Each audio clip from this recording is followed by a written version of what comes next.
Premier Li Qiang, Prime Ministers, ladies and gentlemen, 各位来宾，大家好。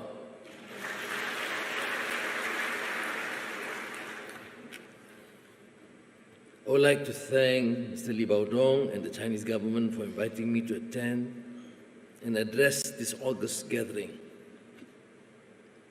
My heartiest congratulations also to His Excellency Premier Li Qiang on his appointment as Premier of the State Council. I'm happy to know that my participation this year coincides with the 10th anniversary of the elevation of Malaysia-China Comprehensive Strategic Partnership since 2013. The theme, An Uncertain World, Solidarity and Cooperation for Development Amid Challenges, is most apt and relevant given the extraordinary ebb and flow of the state of geopolitics and power as well as geoeconomics which we now live in. While not forgetting the bitter lessons of COVID-19 pandemic, and thank you again to China and the Chinese people for their help and assistance, not only to Malaysia but to the region. 谢谢. Nevertheless, the lessons of history remind us that living in an age of uncertainty is but a mere manifestation of the cyclical nature of socio-political as well as economic evolution. The collapse of the Berlin Wall and the ensuing rapprochement signaled the end of the Cold War, but it led to grandiloquent proclamations about the end of history, namely assertions by the West about the triumph of liberal democracy and capitalism being the be-all and end-all for progress. In the meantime, China and India undertook an unprecedented socio-economic reform which resulted in phenomenal growth, empowering them to reclaim their rightful place on the global stage.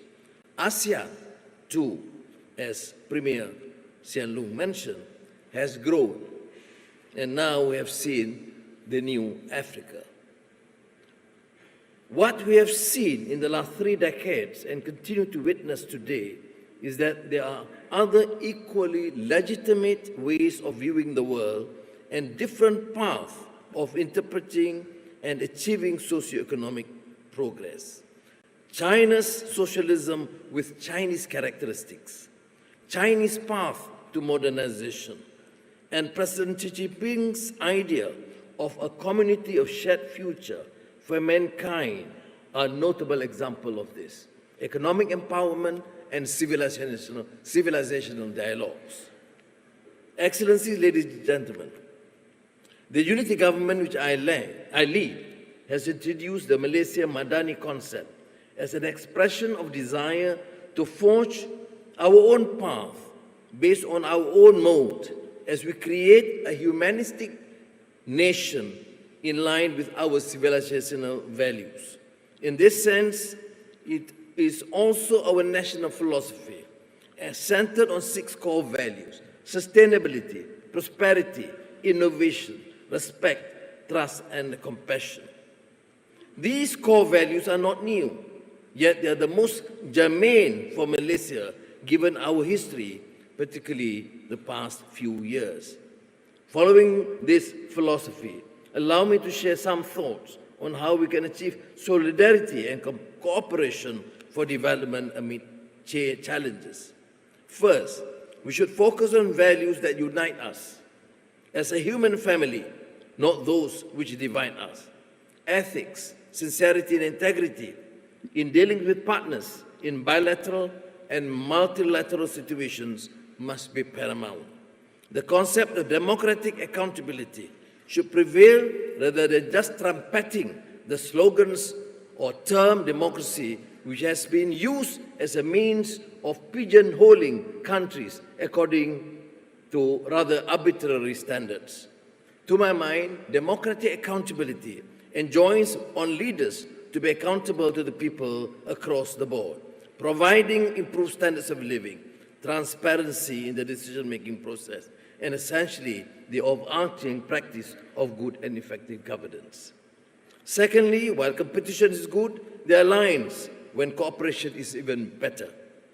Today, geopolitical and geoeconomic competition has become an escapable feature of Asia, while geoeconomic competition in the past was focused on commodities and resources. The current race is about cutting-edge technology, as demonstrated, for example, in the competition on the semiconductor industry. The rivalry to be ahead in this can take either a productive or destructive turn. On the one hand, we need to recognize that countries will always seek to protect their intellectual property rights and try to stay ahead on the competition. On the other hand, we need to establish certain guardrails so that the competition does not lead to bifurcation in the technological world, one that will raise costs and impede progress. That's why I believe that technological competition should be one of the principal agenda items for discussion at the highest levels, right up there with discourses on security and general economic matters. Having said that, let me reiterate, the unfettered competition must give way to spirited collaboration. We could go even further as we relate this principle of empathy to the Analects of Confucius, and what comes to mind are the overarching themes of being humane, conscientious, and kind. The Prophet of Islam said, "The believers in their mutual kindness, compassion, and sympathy are just like one body."